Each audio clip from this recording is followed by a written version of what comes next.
bom dia, boa tarde ou boa noite, seja lá o horário que você esteja assistindo, mais um episódio de Nenhuma Gota. Nenhuma gota de petróleo para Israel, nenhuma gota de sangue palestino derramado. O programa de hoje começa uma nova fase. Vamos ter agora gravações não simultâneas minha. Meu nome é Leandro Lanfredi, sou diretor dos Sindicatos Petroleiros do Rio de Janeiro e da Federação Nacional dos Petroleiros e militante do Movimento Revolucionário de Trabalhadores. E meu co-âncora, Bruno Gilga, está nesse momento em Barcelona, acompanhando e ajudando os preparativos da delegação brasileira da Global Sumud Flotilha.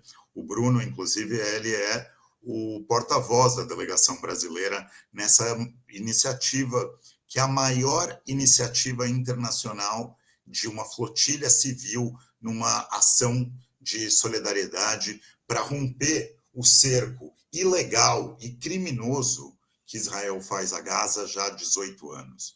O Gilga vai estar nos contando lá, direto de Barcelona, desses preparativos, dessa grande iniciativa que reunirá, né, vai zarpar em breve, dezenas de barcos, centenas de ativistas que vão estar nos barcos e milhares em todo o mundo que estão participando de ações de solidariedade ao povo palestino. Então, vamos ouvir aqui alguns relatos aqui que nosso companheiro Bruno Gilga traz direto de Barcelona, rumo a Gaza. Oi, gente. Estou gravando direto de Barcelona, do intervalo de mais um dia de treinamento da Global Sumud Flotilha. Nossa missão está se preparando para zarpar de vários países, de vários portos, aqui no caso de Barcelona, no dia 31, no domingo agora, num momento em que a gente está assistindo Israel dar um novo salto, a entidade sionista, o Estado Legítimo de Israel, dar um novo salto no genocídio contra o povo palestino, com todas as ações do plano de tomada da cidade de Gaza, de remoção de mais de 1 milhão de pessoas, cuja barbárie se expressa no que a gente está vendo, em coisas como o duplo bombardeio do Hospital Nasser, os ataques direcionados contra médicos, jornalistas, socorristas, crianças, depois de 22 meses da fase atual do genocídio, depois de quase 80 anos do processo de genocídio. Esse claramente é um momento crítico em que isso está acontecendo, em que não tem um dia a perder, em que é preciso romper o bloqueio, é preciso abrir um corredor humanitário e é preciso denunciar o genocídio, denunciar o papel das potências imperialistas, em primeiro lugar dos Estados Unidos, das potências europeias também, mas também a conivência dos governos pelo mundo. E se por um lado o horror do que está acontecendo não tem nenhum limite, por outro aqui a gente também está vendo, inspirados pela força, pela resistência do povo palestino, pela sua luta, uma solidariedade internacional realmente muito grande. Hoje a gente está aqui no que é o primeiro dia de treinamento com todos os participantes da missão. A gente veio enviando nos últimos dias notícias, novidades do trabalho de treinamento, preparação envolvendo os coordenadores, organizadores, tripulação, a preparação dos barcos.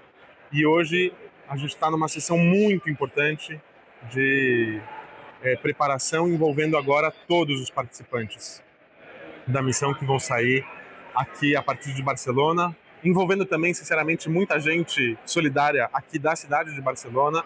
É impressionante isso. Agora, por exemplo, a gente está nesse intervalo, terminando de almoçar,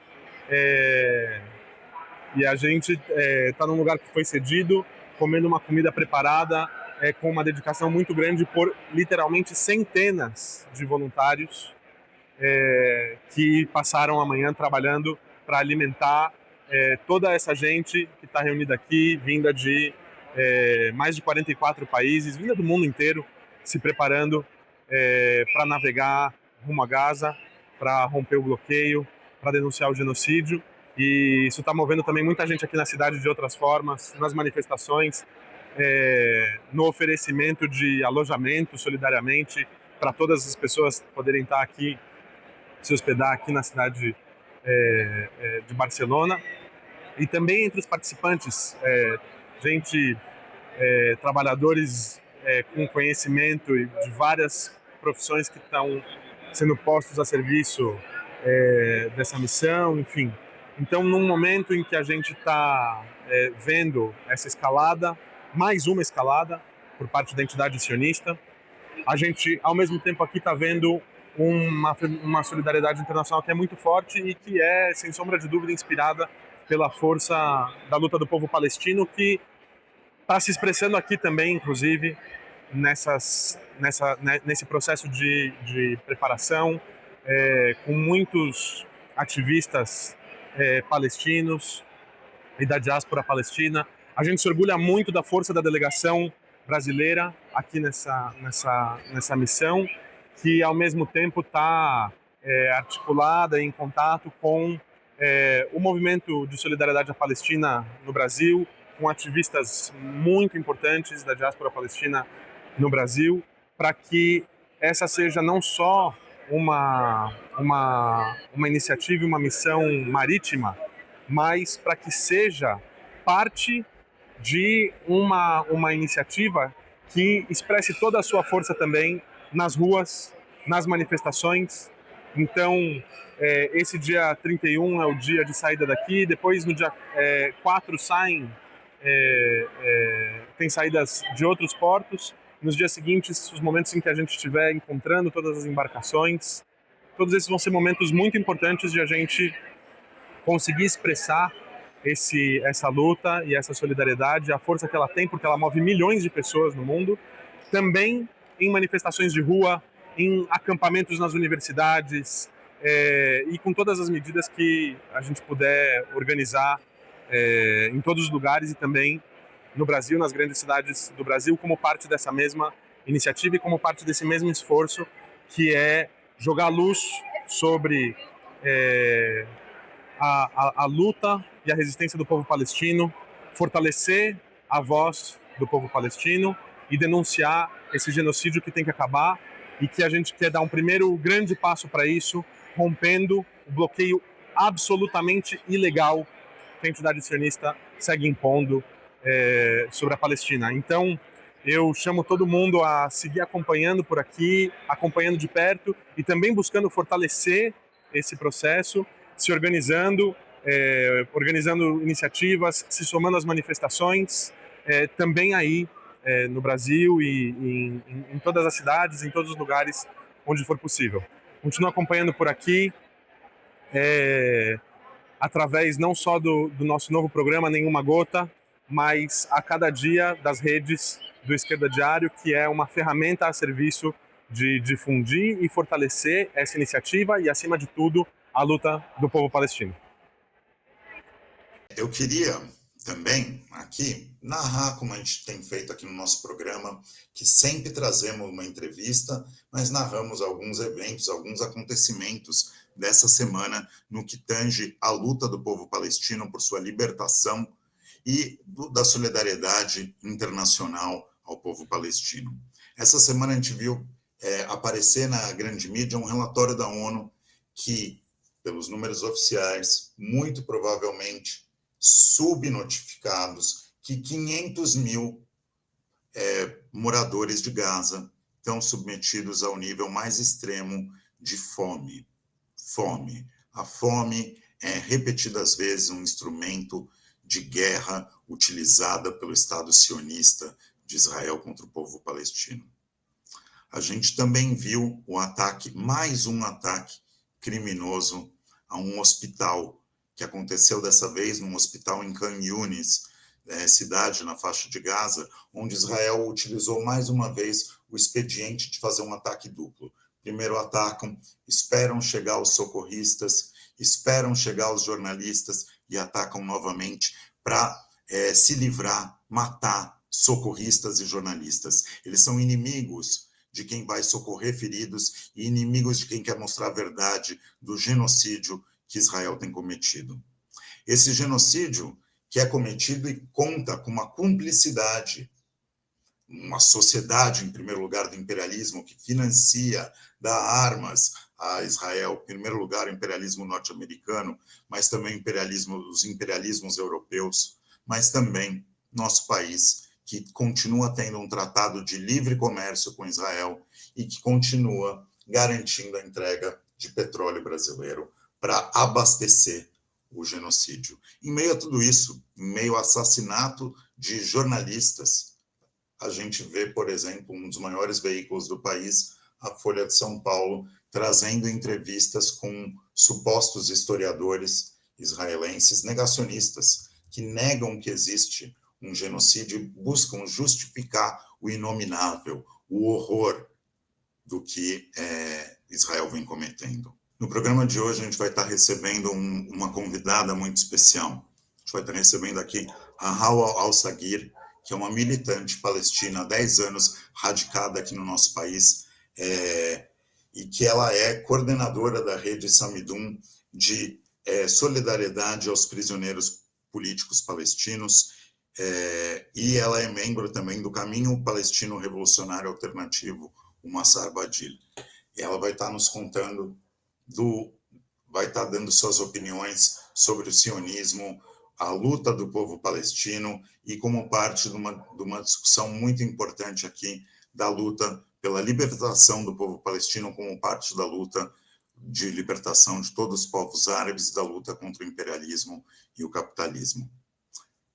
Então vamos aqui ouvir, assistir essa entrevista que a gente gravou antes com a Hawa. Então estamos aqui dando continuidade a mais um programa Nenhuma Gota.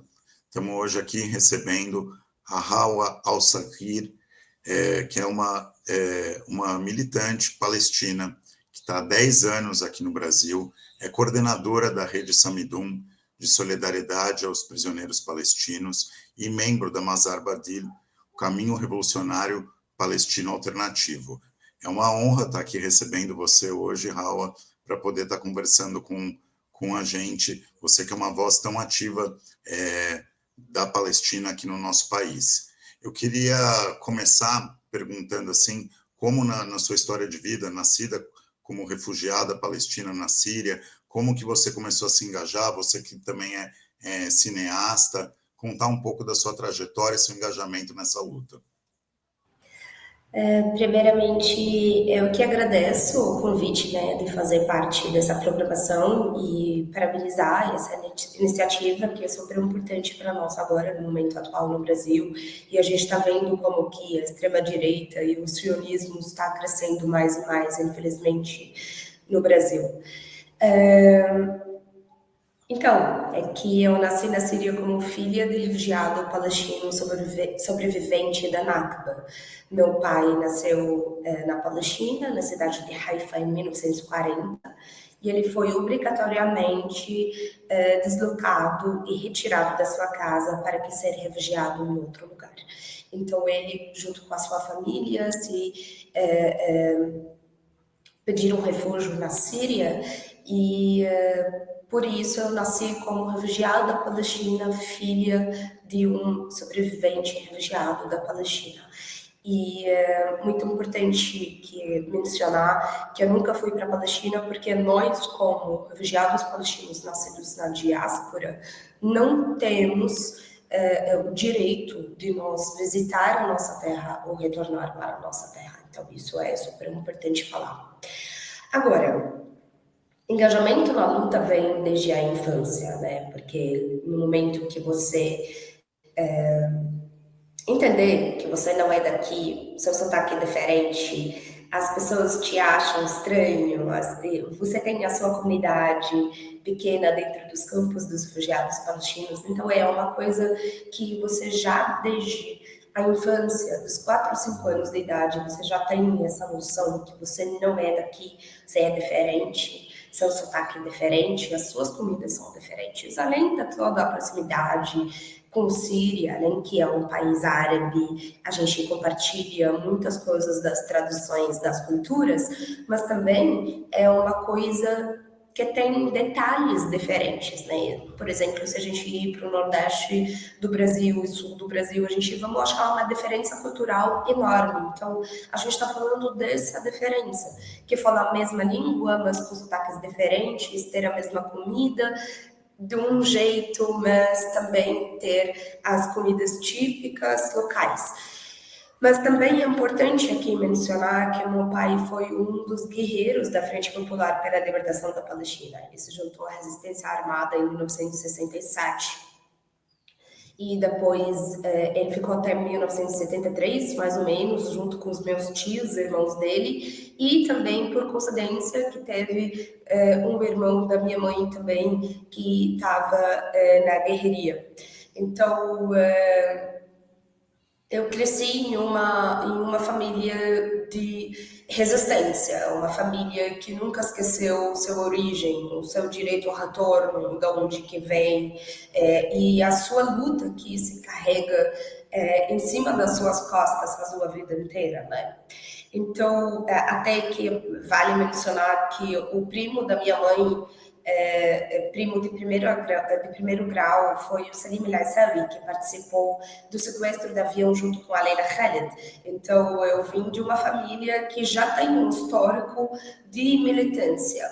Além de não ser tanto militante quando eu estava na Síria, porque eu saí de lá com 17 anos de idade, mas meu pai continuou na luta em forma diferente, que ele fez uma banda de músicas tradicionais revolucionárias sobre a Palestina. Então, desde a infância também, eu via meu pai e as minhas irmãs no palco cantando sobre a Palestina, quando a gente saía os passeios com o Partido Comunista Sírio, ou com os grupos e partidos frentes palestinos. Então, sempre estava nesse meio de luta, de militância. E quando cheguei no Brasil, eu senti a necessidade de continuar a luta do meu pai, de falar como uma voz palestina, porque, infelizmente, aqui, antes do 7 de outubro, era muito difícil que você conseguisse explicar para as pessoas o que é a Palestina, né? O que está acontecendo na Palestina. Não chegava informações e tal, além que em 1980, nas 80 aqui no Brasil, a luta palestina era muito forte, graças ao MNU, né, que foram os primeiros, o movimento negro unificado que trouxe a luta palestina para o Brasil. Mas a coisa fica aqui, a geração nova não sentiu essa coisa de Palestina como que era na época da OLP, da Organização de Libertação da Palestina, porque também depois do Acordo de Oslo, depois esse Acordo dos Estados e tal, tudo isso apagou a Palestina, apagou o discurso sobre a Palestina. Mas aqui eu falo que graças à resistência palestina por 7 de outubro, para que relembrar o mundo que ainda existe um povo palestino lutando, militando. Muito obrigado aí por contar, de conhecer um pouco essa tradição de luta da sua família e como desde aí da infância você foi se engajando nessa luta e contribuindo aqui justamente. Temos uma geração de jovens que tem se despertado em todo o mundo e aqui no Brasil também a uma crescente solidariedade ao povo palestino. Queria que você comentasse assim, a situação atual, tanto dessa continuidade, dessa nova ofensiva genocida que Israel está fazendo agora com a ocupação da cidade de Gaza, a situação dos presos políticos, os prisioneiros políticos em Israel, fizesse um panorama de como você está vendo os últimos acontecimentos. Tá. A primeira coisa que, para a gente conseguir entrar no momento atual, a gente precisa um pouquinho voltar para trás para que a gente entender por que levou para cá, né? Então, isso é um ponto muito importante. Que a gente está falando desde a segunda intifada, que é a segunda revolta palestina em 2000 até 2002, até que a construção do muro de apartheid. Isso foi uma leva de coisas que, a primeira coisa, acabou com a resistência armada. Começou uma provocação sionista para ter uma guerra civil, que realmente aconteceu em 2006, 2007, que levou que, e vale aqui mencionar que nas eleições da Autoridade Palestina em 2006, Hamas ganhou democraticamente pelo povo palestino, então foram eleitos pelo povo palestino, só que claro que Israel não gostou disso e queria manter quem estava negociando os dois estados com eles e aceitando que eles criassem assentamentos em cima da Cisjordânia e fazer todo esse anexo de terras palestinas ao Estado de Israel, anexação. Então, 2002, na segunda intifada, quando a gente via essas imagens das crianças jogando pedras em cima dos tanques israelenses, são as mesmas crianças que cresceram e viraram os guerreiros, né? Que a gente está vendo eles hoje em dia, os combatentes. Então, uns 22 anos que nós sentimos a ausência da resistência armada, da resistência palestina, e até isso enganou o próprio movimento sionista de que eles acharam que realmente acabaram com a resistência palestina, porque, como que a gente viu em vários relatos que foram saindo depois, que teve umas notícias sobre a operação da tempestade de Al-Aqsa, que comunicaram o Mossad, comunicaram o Shabak, comunicaram a inteligência israelense, e eles não acreditavam, porque o ego chegou para um nível muito alto, porque eles estavam conseguindo invadir a mesquita do Al-Aqsa quando eles quiserem. Os assentamentos, mais de 260 assentamentos que foram criados em cima do território da Cisjordânia entre 20 anos, além mais de 5.600 prisioneiros palestinos dentro das prisões, entre eles, mais de 570 que eram em detenção administrativa. E detenção administrativa significa que eles conseguem prender a pessoa sem julgamento, sem crime, sem evidências, e renova a cada 6 meses. Então, aqui a gente está falando sobre muitas coisas, muitos ataques que os sionistas estavam fazendo durante esses 20 anos. E isso não tira a coisa que eles estavam fazendo, o colonialismo britânico, até hoje. O que o movimento sionista fez a partir de 1897 até o nosso dia atual são vários crimes. Só que o ego deles subiu para um nível que eles não acreditavam que ia ter uma resistência. Então, a operação de tempestade de Al-Aqsa, essa ação que se iniciou no dia 7 de outubro de 2023, ela tinha vários motivos, várias razões e vários objetivos também.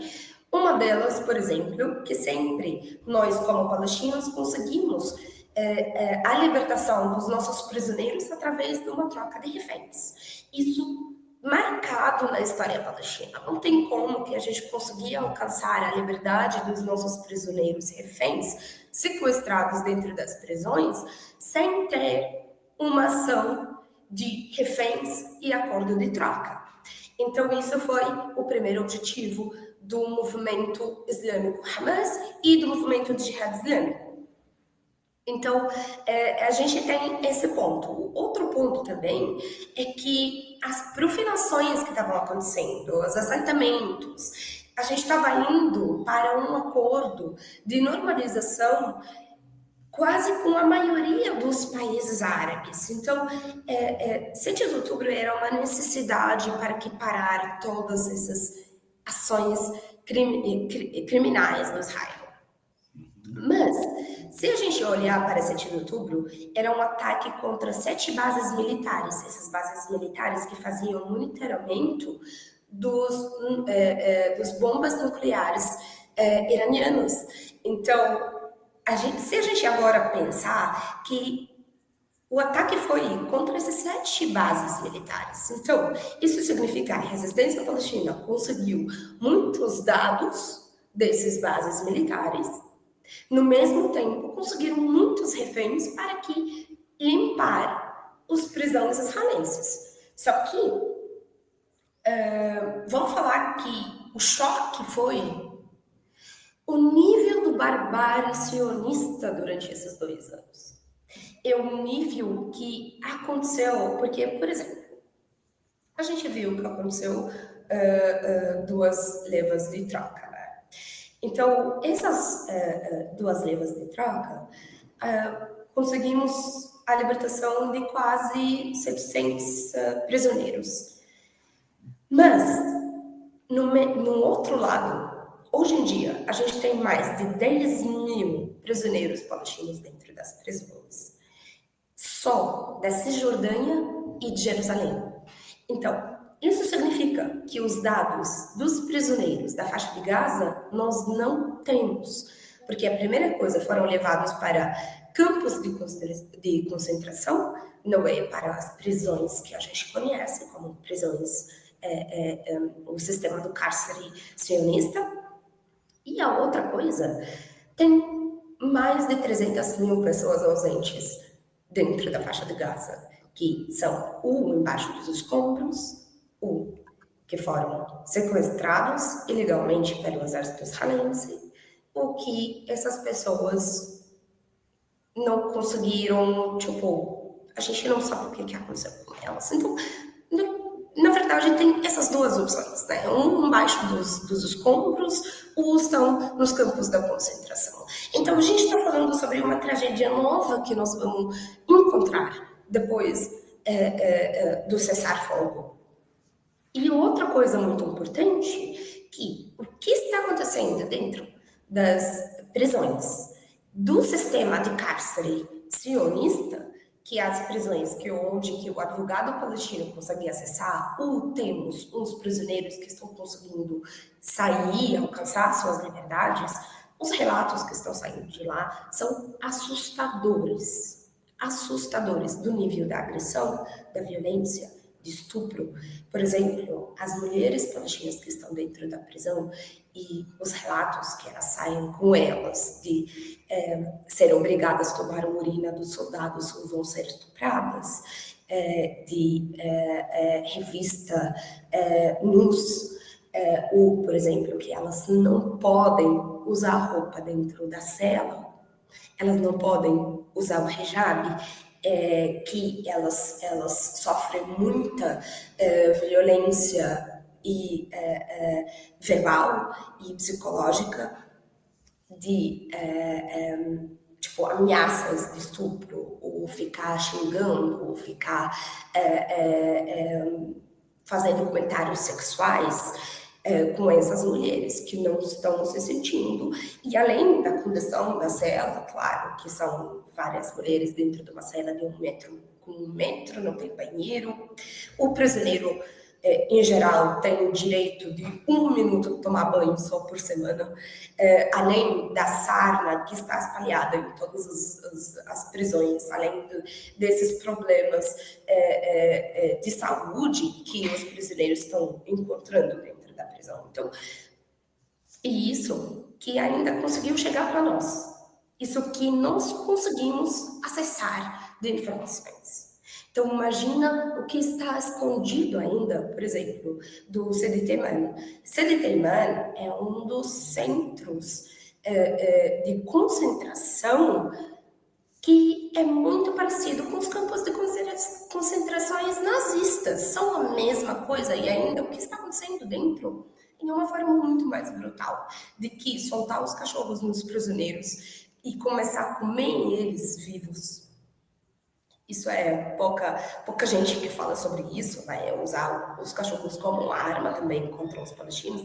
A gente tem uma criança de 13 anos que foi morta dessa forma, que a criança foi estuprada e a criança de 13 anos foi estuprada e foi soltado cachorros nela, que comeram essa criança viva até a morte. Então, a gente está falando sobre uns relatos que não entram na mente. E, infelizmente, a gente está ainda naquele discurso que, mas é o governo atual e não sei o quê. Não, não, gente, a gente está enfrentando uma sociedade que foi criada em violência, racismo, xenofobia. É a sociedade toda criada dessa forma. É uma sociedade que as crianças têm treinamento militar. E a gente está vendo isso, por exemplo, os colonos que atacam os territórios palestinos, a maioria são crianças de 16, 17 anos armados entrando os territórios da Cisjordânia. Então, a gente está falando sobre uma construção de uma sociedade sionista israelense que é criada e construída com violência, racismo e a ideia que o árabe bom é o árabe morto. Então, imagina se essa é a base da formação da sociedade israelense. Mais de 62% da população israelense está a favor do estupro dos prisioneiros palestinos como uma ferramenta de tortura. Mais de 60% da população israelense, imagina essa sociedade que as pessoas falam que a gente precisa conviver com elas, entendeu? É que é uma coisa engraçada que eu consegui conviver com uma pessoa que me veja que eu posso ser estuprada para que eles conseguissem informações de mim sobre a resistência, entendeu? E isso, se eu tenho qualquer informação sobre a resistência, eles nem sabem, nem eu sei. Então, tipo, é uma coisa que a gente está falando sobre... Não é um governo. É uma ideologia Sim. da construção do sionismo em si. É muito forte o que você trouxe aqui para o nosso programa. É um horror sem fim o que o Estado sionista faz, os relatos brutais sobre o sistema prisional, que se somam ao horror que a gente vê diariamente nas redes sociais, ataque aos hospitais, ataque às filas da fome. Só que a gente está vendo junto desse horror sem fim um pouco de resposta para dar fim a esse horror, né? A gente vê, inclusive, eu queria que você comentasse, a gente vê que a consigna de Palestina livre do rio ao mar tem ganhado força ao redor do mundo. Não é mais nas manifestações, uma manifestação por 2 estados, mas sim por Palestina livre do rio ao mar. E você, como é um ponto crucial, né, da organização que você faz parte, a crítica a essa falsa solução absurda de 2 estados, que na verdade nega ao povo palestino seu direito a ter um estado, como que você vê essa evolução que tem tido no movimento de solidariedade ao redor do mundo, esse enfraquecimento, né, do ponto de vista da legitimidade desse Estado colonialista e racista de Israel? É uma pergunta muito importante da gente aqui entender que a primeira coisa, a solução 2 estados é uma venda, uma traição para o povo palestino, porque quando você faz um acordo que dá 78% do seu território em forma injusta para o seu opressor, isso já é uma coisa grande. Mas também de não ter o direito de retorno dos 8 milhões de refugiados palestinos na diáspora e que o Jerusalém ficar em discussão para frente, não sei o que e tal, tudo isso que está nos pontos do acordo do Oslo, que é um acordo que foi feito para o benefício do nosso inimigo, criação da Autoridade Palestina, que é o braço direito da ocupação sionista dentro da Cisjordânia e faixa de Gaza. E aqui é um raciocínio muito importante, que é porque a nossa resistência sempre sai da faixa de Gaza, é porque foi uma forma de limpar a faixa de Gaza toda da Autoridade Palestina, para que não ter espiões dentro da população da faixa de Gaza e que a resistência conseguisse trabalhar em uma forma mais de construção. E quando a gente falar da resistência também, a gente está falando da saúde, da educação, de todo o sistema que a Hamas conseguiu montar dentro da faixa de Gaza durante esses 17 anos. Então, a gente não está falando só da resistência armada, porque o Hamas em si tem vários braços, que uma delas é o braço armado. Então, isso é importante também a gente mencionar, porque as pessoas acham que o Hamas são os guerreiros que estão nos túneis, mas não. Todos os ministérios estão na mão do Hamas, então, de saúde, de educação, e todo esse sistema aqui, por exemplo, a faixa de Gaza, que tem o maior número da população que não tem pessoas que não sabem ler e escrever. Então, tipo, em forma internacional, é que 99% da faixa de Gaza, da população da faixa de Gaza, sabem ler e escrever e são pessoas com ensino médio e com acesso à educação muito forte. Então, a gente está imaginando que 99% da população de Gaza é educados, entendeu? Então, isso é uma coisa. Segunda coisa, quando a gente quando tinha esse discurso dos estados e tal, era uma forma de lavagem cerebral que Israel tentou fazer durante todos esses anos para que as pessoas aceitassem a existência desse estado e também para que... E a gente viu toda essa propaganda que é o único estado democrático no Oriente Médio, a gente viu a coisa de, por exemplo...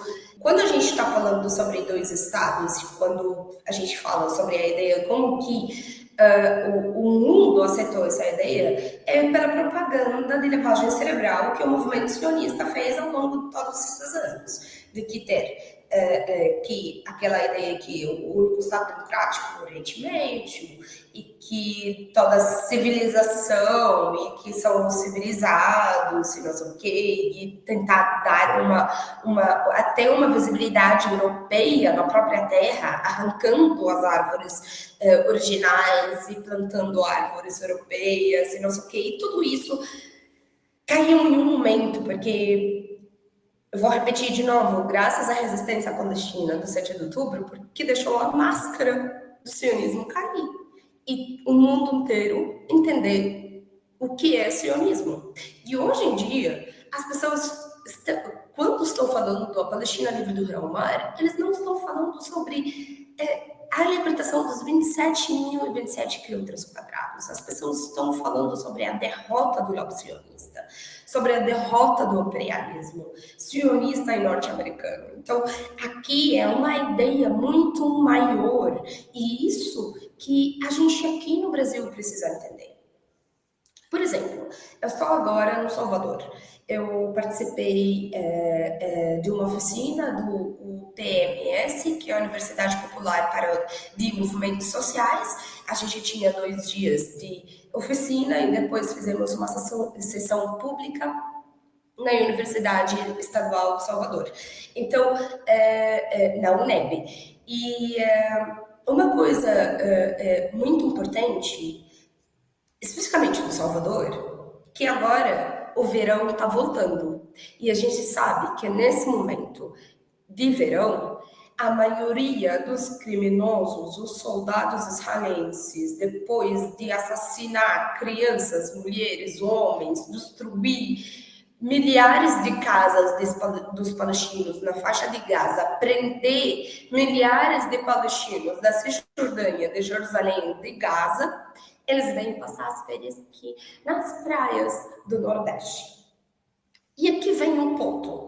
Eu assisti vários vídeos de umas praias no Salvador que tem um cardápio em hebraico, que os funcionários falam umas palavras em hebraico, e isso é uma colonização das praias do Nordeste que está acontecendo pouco a pouco.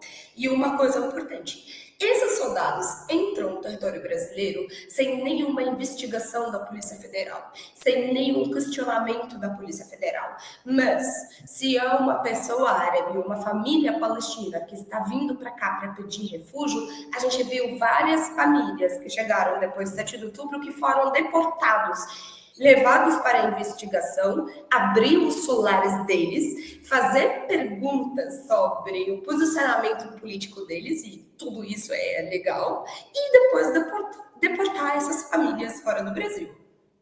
Mas os soldados criminosos que realmente cometem crimes e assassinam as pessoas, bombardeam as casas, eles entram no solo brasileiro muito tranquilamente, vêm para cá para passar as férias. E como que a advogada Maíra Pinheiro falou uma vez, eu vou repetir essa fala. Esses criminosos têm 2 lugares só. O atrás das grades, o embaixo da terra. Não tem outro lugar para eles. E nosso princípio movimento agora que tem que focar nisso, além do petróleo, além das empresas de segurança, que inclusive que eu publiquei um artigo sobre as empresas de segurança no Esquerda Diário, falando sobre a empresa Haganah, graças a vocês. Falando sobre a empresa Haganah, graças a vocês e tal, mas é uma coisa importantíssima que a gente não aceitar e não deixar esses soldados passar as férias deles em paz aqui no Brasil. E isso é agora um dever para todo cidadão brasileiro, porque esses criminosos vão vir para cá aproveitar as praias do Brasil, trocar os cardápios para serem em hebraico, ensinar a classe trabalhadora que Israel, que está exportando tecnologias e não sei o que para o Brasil. No final, o governo brasileiro faz nada para impedir a entrada, ou ainda foi cúmplice quando o Mossad conseguiu tirar o soldado que a advogada Maíra Pinheiros conseguiu protocolar a prisão dele, a investigação dele, e ele conseguiu fugir no meio da noite para a Argentina com a ajuda do Mossad. E ele mesmo, o próprio soldado, que deu esse depoimento depois que ele chegou em Israel. Então, é para a gente entender tanto que o sionismo é um câncer que está comendo na população brasileira e no governo brasileiro por conta da extrema-direita, que está comprando, fazendo corporação com as empresas israelenses, que estão trazendo todas essas tecnologias israelenses, que estão deixando o acesso, por exemplo, aos evangélicos, que acreditam que o Estado de Israel precisa estar mantido agora, para que acelerar na volta de Jesus, que vai acabar com eles. Então, é uma ideologia que você não consegue nem entender. Vocês querem eles vivos agora, e com o Estado deles, para que Jesus volte a acabar com eles. Então, por que vocês estão defendendo a existência deles só para acelerar a volta de Jesus? É uma coisa que te deixa maluco. Como que eles conseguiram tanto assim entrar no povo brasileiro e nas instituições brasileiras? Eu fui demitida do Museu da Imigração, dia 7 de novembro de 2023, Museu da Imigração do Estado de São Paulo, por conta da perseguição política. Não duraram um mês da campanha sionista. Um mês. Aconteceu 7 de outubro, 7 de novembro eu estava no escritório do RH sendo demitida. Só para a gente entender a força do sionismo e quanto que nós estamos ocupados.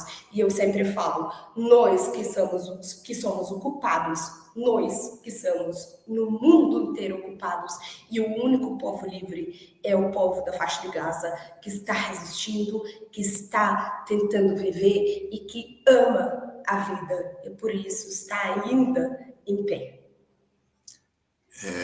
É muito importante tudo que você trouxe, a cumplicidade que existe em relação ao genocídio, uma cumplicidade que é de empresas que acontecem, que têm seus negócios, importação de tecnologia, primeiro testada em corpos palestinos, para depois ser colocada em prática também nos corpos negros e dos trabalhadores do nosso país. É uma cumplicidade de governo que permite que venham relaxar, para voltar mais relaxados, para continuar o genocídio, e que verdadeiramente, né, a resistência do povo palestino é um exemplo para os trabalhadores, para os povos de todo o mundo. A liberdade buscada a cada dia é um exemplo, se enfrenta com o sionismo e se enfrenta com o imperialismo. Então, também eu acho que é interessante a gente ouvir sua opinião de como você avalia a conexão da luta pela libertação do povo palestino como parte da luta por libertação dos povos árabes e como parte de uma luta mais mundial contra o imperialismo e o capitalismo que tem o sionismo como uma de suas armas.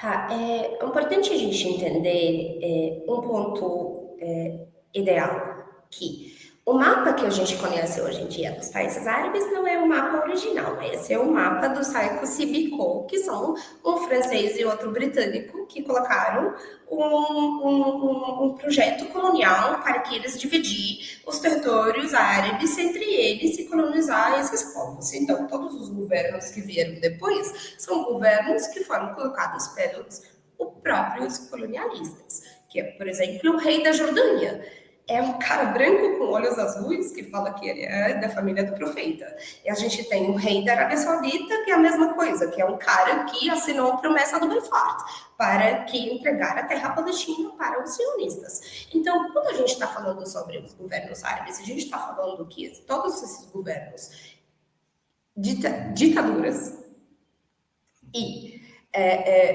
governos que foram colocados pelo imperialismo.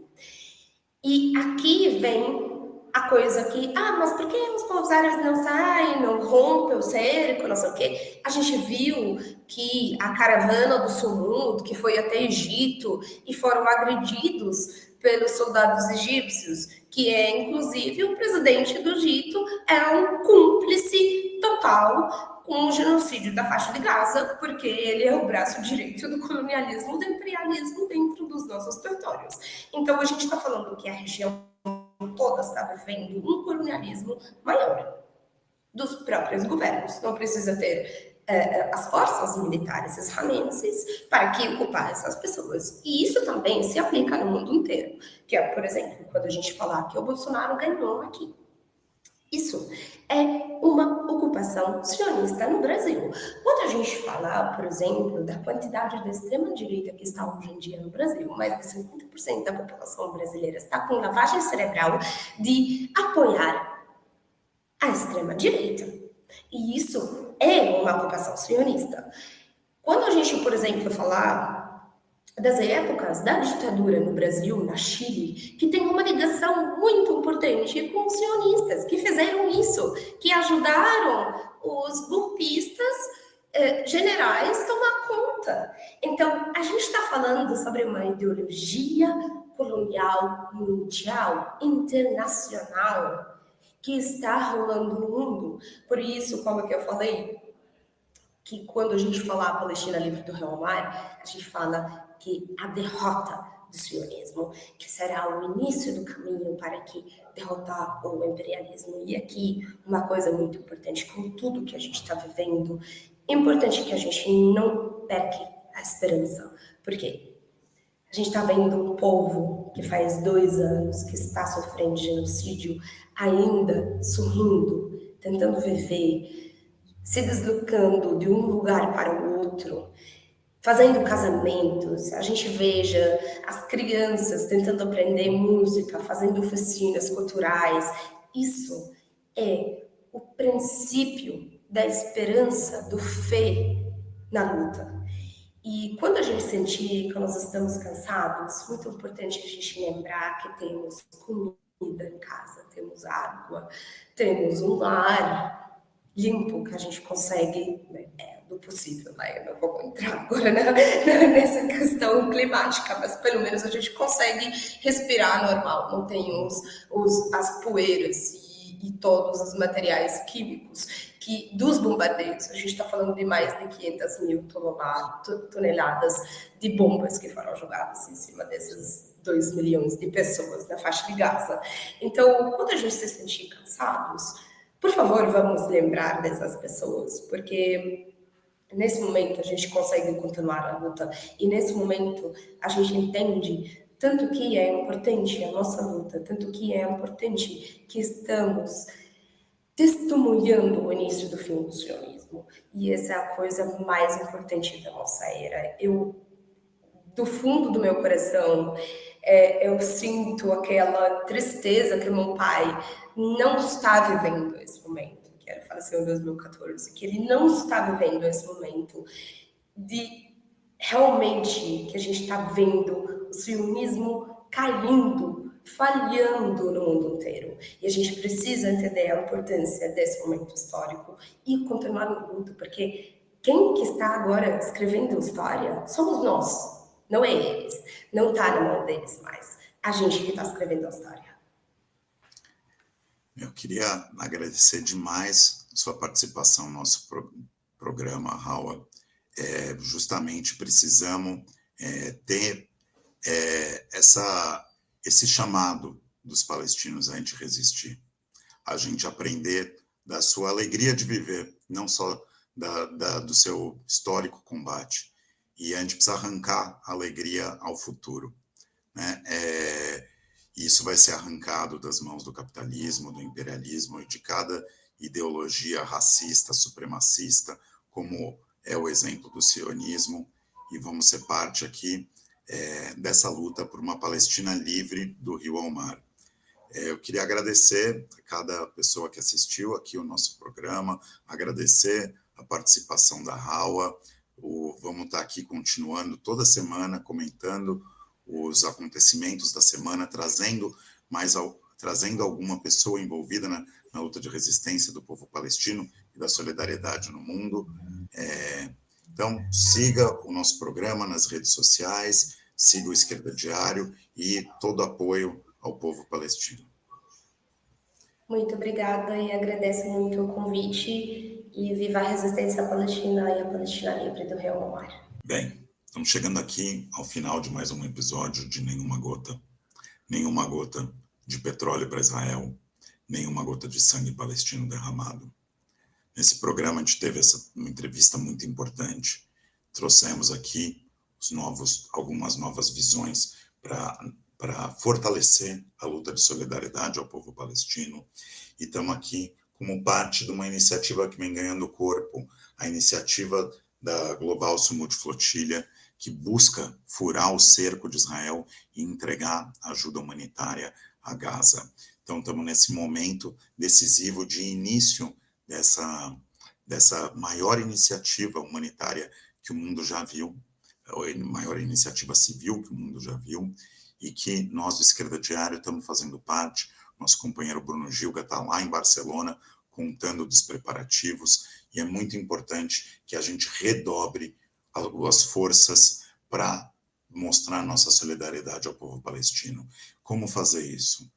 Discutindo em seu local de trabalho, em seu local de estudo, de moradia, como criar ações em solidariedade ao povo palestino, manifestações, e como a gente coloca nas ruas um movimento para que não tenha mais nenhuma gota de petróleo entregue para Israel, como parte de um movimento maior, para que o Brasil rompa todas relações comerciais, militares e diplomáticas com esse Estado colonialista e racista, o Estado de Israel.